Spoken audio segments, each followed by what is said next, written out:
आप भी अपनी यूपीएससी की तैयारी करते हो ना, तो एनसीईआरटी से अच्छा जो है मेंस का कंटेंट जो है शायद ही कोई बुक हमें आसान शब्दों में दे सकती है। अगर यूपीएससी की तैयारी करते हैं ना, तो याद रखना किसी भी कंटेंट को या चैप्टर्स को आप पढ़ते हैं तो उसको रिकॉल करो मेंस से, ठीक है, और प्री दोनों से। ज्यादातर तो मैं मेंस से कहूंगा क्योंकि आसान शब्दों में यहां लिखा होता है और उसको और आसान शब्द में यहां हम डायग्राम थ्रू निखारते हैं। जैसे कि देखो ये एनवायरमेंट का एक पार्ट है, क्योंकि 10th क्लास की ज्योग्राफी की एनसीईआरटी है।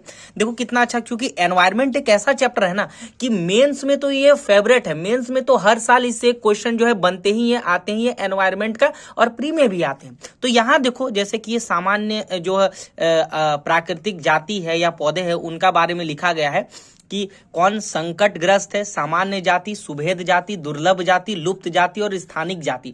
तो हो सकता है मेंस में अगर इससे क्वेश्चन पूछे तो इसको पढ़ करके वहां हम ऐसे डायग्राम बेस पे अगर हम लिख देंगे तो कितना अच्छा हमको मार्क्स मिलेगा। जैसे कि मान के जो यहां पर मैंने लिखा है, जैसे सामान्य जाति क्या होती है, जिनकी संख्या जीवित रहने के लिए सामान्य मानी जाती है, पशु, साल, चिड़ इत्यादि। संकटग्रस्त जाति ये वे जातियां होती है जिनके लुप्त होने का खतरा है, जिन पर विषम परिस्थितियों के कारण इनकी संख्या में कमी हुई है। यदि वे जारी रहे तो इन जातियों का जीवित रहना जो है कठिन है या असंभव। सुभेद, यहां देखो सुभेद का अर्थ देखो, तो वे जातियां जिनकी संख्या घट रही है और यदि इनकी संख्या ऐसे ही विपरीत प्रभाव में रही तो ये जातियां जो है संकटग्रस्त में आ जाएगी। देखो उसका उदाहरण भी है। अब सुभेद है तो इसमें कौन कौन उदाहरण आ जाएगा, जैसे यूपीएससी प्रीलिम्स में कुछ पूछ सकता है कि निम्नलिखित में कौन सुभेद की जातियों की श्रेणी में आता है। तो गंगा नदी डॉल्फिन हो गया, नीली भेड़ हो गया, एशियाई हाथी हो गया इत्यादि हो गया। जैसे कि देखो यहाँ दुर्लभ के बारे में दिया गया है तो दुर्लभ को अच्छे से लिखेंगे। तो कितना अच्छा टॉपिक जो है यहाँ मेंस के लिए तैयार हो जाएगा डायग्राम बेस पे। और यहाँ देखो जो भी आप पढ़ो तो उसका डायग्राम मैपिंग से पढ़ो,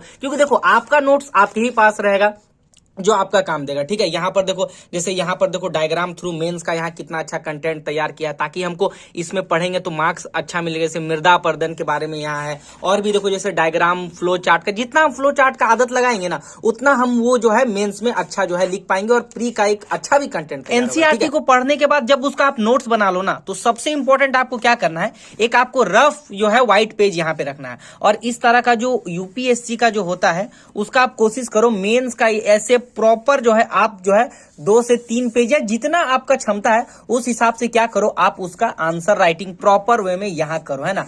आप जैसा भी है डायग्राम बना करके करो, है ना, आप मैपिंग थ्रू बना करके करो, जैसा भी आप करो, लेकिन आप उसका जो है एक बार पढ़ के आप अपने रफ में जो है आंसर राइटिंग डेली करो, तो आपके लिए ज्यादा हेल्पफुल होगा, ठीक है। तो वीडियो पसंद आती है तो लाइक कीजिए, शेयर कीजिए, सब्सक्राइब करके बेल आइकन को प्रेस कर लीजिए। मिलते हैं नेक्स्ट वीडियो में, तब तक की अपनी पढ़ाई को